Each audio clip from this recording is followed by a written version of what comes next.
Hari abantu basaza bafite imyaka 30, hari abafite imyaka 60 ariko bagasa nk'abakiri bato. Itandukaniro nta rindi, itandukaniro ni si imyaka ahubwo itandukaniro ni ibiryo barya. Abashakashatsi bagaragaje ko hari ibiribwa byangiza uturemangingo tw'umubiri gahoro gahoro ku buryo usaza utabizi. Ariko igitangaje kurusha ibindi ni uko hari ibiribwa bishobora gutinza umubiri wawe cyangwa se bishobora gutinza uturemangingo twawe gusaza vuba n'imyaka yawe ntigutange gusaza kwa kundi usaza mu myaka ariko ukaguma ukiri muto umubiri wawe. Reka turebane hamwe ese ni iki nyamukuru gituma umuntu asaza vuba ku mubiri inyuma ariko mu myaka akiri muto.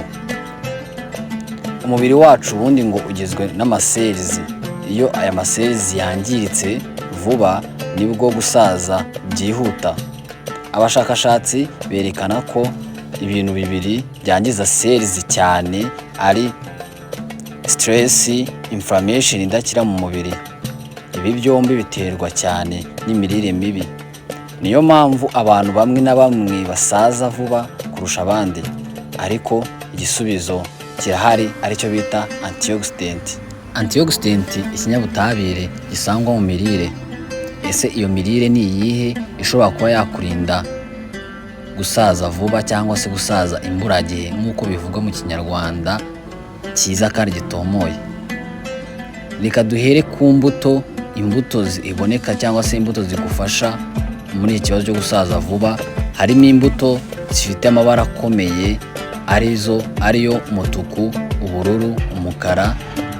Izo mbuto rero zivugwa ko zifite ubushobozi bukomeye bwo kurinda za selizi zacu.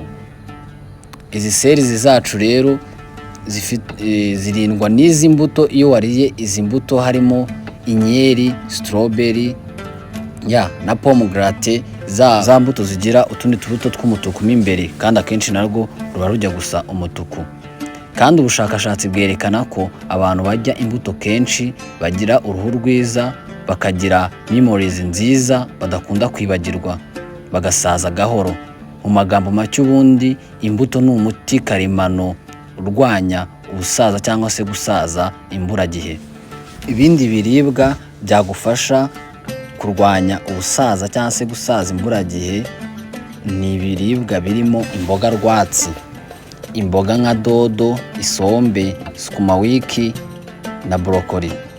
Izi zifite vitamine zirinda za seli zacu kuba zakangirika. Abashakashatsi basanze abantu barya imboga buri munsi bagira energy nyinshi, ubwo ni ukuvuga bagira imbaraga nyinshi, bagira umutima ukora neza, sibahura n'ibibazo by'umutima, kandi ngo bagira ibyago bike byo kurusaza vuba. Bivuze ko imboga rwatsi ziri mu muti karemano nazo ushobora kuba wazifashisha igihe cyose ushaka kugira uruhu rwiza, udasaza vuba, udahura n'ibibazo by'umutima. Imboga rwatsi zabigufashamo. Ikindi kiribwa rero cyangwa se ibindi biribwa bidufasha ni ibiribwa bifite amavuta. Ya mavuta abantu benshi bakunda gutinya cyangwa se kuba bisobanukiwe ku mavuta bakunda. Ayo mavuta rero akaba ari amavuta aba akomoka ku bimera, hari byo avocado, nuts, ubunyobwa, akaza n'andi mavuta ya olive oil. Aya mavuta ya olive oil ku bantu bayasobanukiwe neza, aya mavuta ni umuti mwiza cyane. Even no muri avoka habamo amavuta meza. Aya mavuta rero afasha uruhu kutuma cyangwa se kwa kundi usanga uruhu rukanyaraye, agafasha ubwonko gukora neza, akongera agafasha harmonies kuguma ku murongo. Akenshi niyo mpamvu usanga abantu barya avoka nyinshi baba bafite uruhu rwiza rwo mu isura, barukeye. Bityo rero nawe nkaba nkushishikariza kuzajya ushaka avoka at least nka 2 cyangwa 3 mu cyumweru ukayirya. Bityo rero bizagufasha. Ibindi biribwa rero bizadufasha ni amafi. Amafi arinda gusaza k'ubwonko. Omega 3 iboneka mu mafi nka saradini cyangwa tuna ifasha cyane ubwonko. Ubushakashatsi bwerekana ko ifasha mu gutuma ibitekerezo byawe bitazimira, bikakurinda no kwibagirwa bya buri kanya. Iriya omega ya gatatu rero ikongera ikarinda depression cyangwa se agahinda gakabije. Iriya omega ya gatatu kandi si ibyo gusa irinda gusaza k'ubwonko. Amafi ni ifunguro ry'ubwonko muri rusange urebye, kuko amafi yubaka ubwonko ku rugero rudasanzwe. Kandi nanone burya nubwo hari ibiribwa bituma umubiri wacu cyangwa se seli zacu zitangirika cyane bikakurinda gusaza vuba, burya hari n'ibituma usaza vuba, bya bindi byangiza za seli twabonye. Ibiribwa rero bituma seli zawe zangirika vuba bigatera gusaza kwawe byakwihuta, icya mbere ni isukari nyinshi. Isukari nyinshi, soda n'ibinyobwa birimo isukari nyinshi nabyo bitera gusaza vuba. Ibiryo byokeje, inyama zokeje cyane, nanababwiye ko iziriya nyama zokeje cyane zahaje utuntu dushiririye zishobora no kuba zagutera kanseri. Rero inyama zokeje cyane iyo ziriye cyane zishobora kuba zagutera gusaza vuba. Ibindi biribwa bizamo ni fast food.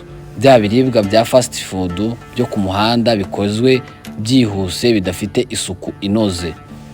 Kandi biriya biribwa bya fast food biba birimo n'amavuta menshi, bikaba birimo n'amasukari menshi. Ibyo nabyo byagutera gusaza vuba.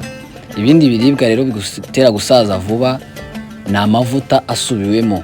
Nk'uko nari mbivuze hejuru, fast food nyinshi ziba zikoreshejwe amavuta asubiwemo, kuko burya fast food nyinshi ntabwo ziba zifite ubuziranenge bwuzuye bw'ibiryo.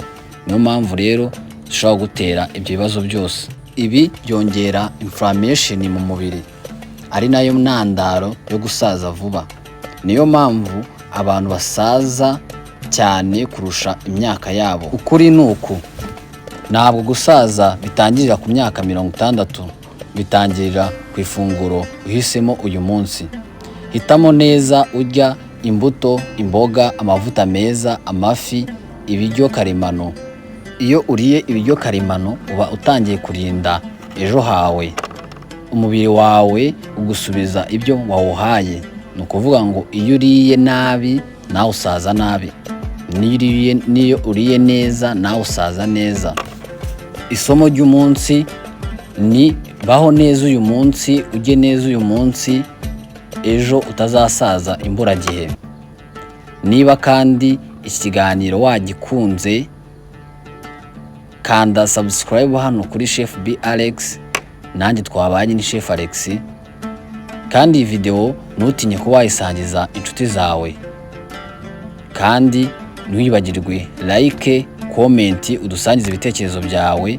Ese wowe wumvaga umuntu asaza ku myaka mikeya, cyangwa se iyo ubonye abantu bashaje ku myaka mikeya yabo akaba ari abasaza, n'abandi bashaje ku myaka yabo myinshi akaba ari abantu bakiri batoya, ibyo wowe wabitekerezagaho iki?